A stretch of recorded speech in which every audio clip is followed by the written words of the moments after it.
வலியற்ற varicose vein சிகிச்சை எளிய 30 நிமிட செயல்முறை 7209487335. தூத்துக்குடி மாவட்டம் எட்டயபுரத்தில் நடைபெற்ற தேர்தல் பரப்புரை பொதுக்கூட்டத்தில் கலந்து கொண்ட முதலமைச்சரும் திமுக தலைவருமான மு.க. ஸ்டாலின் திமுக வேட்பாளர் கனிமொழி மற்றும் ராமநாதபுரம் தொகுதி வேட்பாளர் நவாஸ்கனி ஆகியோரை ஆதரித்து வாக்கு கேட்டு உரையாற்றினர்.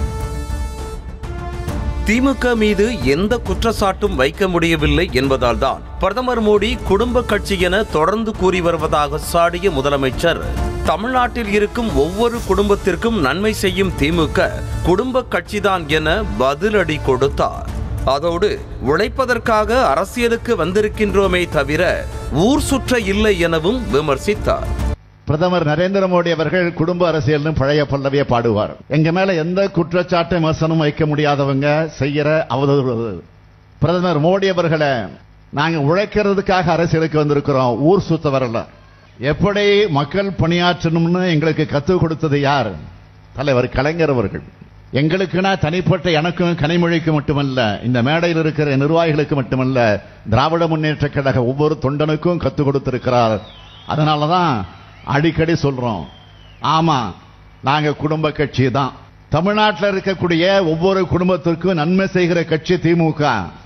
ராமநாதபுரம் மற்றும் தூத்துக்குடி மாவட்ட மீனவர்கள் கைது, படகுகள் பறிமுதல், கடும் அபராதம் என பிரதமர் மோடியின் ஆட்சியில் தமிழ்நாடு மீனவர்கள் மீது இலங்கை கடற்படை அறிவிக்கப்படாத போரை நடத்தி வருவதாக குற்றம் சாட்டிய முதலமைச்சர், தமிழ்நாடு மீனவர்கள் விவகாரத்தில் வாய் திறக்காத மோடி விஸ்வகுருவா அல்லது மௌன குருவா என கேள்வி எழுப்பினர். மழை வெள்ள பாதிப்பின் போது நிவாரணம் தருவதாக கூறி மக்களிடம் மட்டுமல்ல, மக்களால் தேர்ந்தெடுக்கப்பட்ட முதலமைச்சரான தன்னிடமே பொய் கூறியவர்தான் மோடி என முதலமைச்சர் மு.க. ஸ்டாலின் கடுமையாக விமர்சித்தார். பொய்களை மட்டுமே பரிசாக தரும் பிரதமருக்கு ஏமாற்றத்தை பரிசாக தர மக்கள் தயாராகிவிட்டார்கள் எனவும் சூளுரைத்தார். தொடர்ந்து பேசிய முதலமைச்சர் மு.க. ஸ்டாலின், அதிமுக ஆட்சியில் நிகழ்ந்த தூத்துக்குடி துப்பாக்கி சூடு சம்பவம் தமிழக வரலாற்றின் கரும்புள்ளி என கூறினார். பழனிசாமியின் பொய்யை அம்பலப்படுத்திய அருணா ஜெகதீசன் ஆணையம் திமுக ஆட்சியில் அமைக்கப்பட்டது அல்ல என்பதை சுட்டிக்காட்டிய முதலமைச்சர், ஸ்டெர்லைட் ஆலையை நிரந்தரமாக திறக்க முடியாதபடி உச்சநீதிமன்றத்தில் வாதங்களை முன்வைத்து வெற்றி கண்டது திமுக அரசுதான் என பெருமிதம் தெரிவித்தார். நீதியரசர் அருணா ஜெகதீசன் ஆணை அறிக்கையில பழனிசாமி சொன்னது பொய்ன்னு தெளிவாக வந்திருக்கு.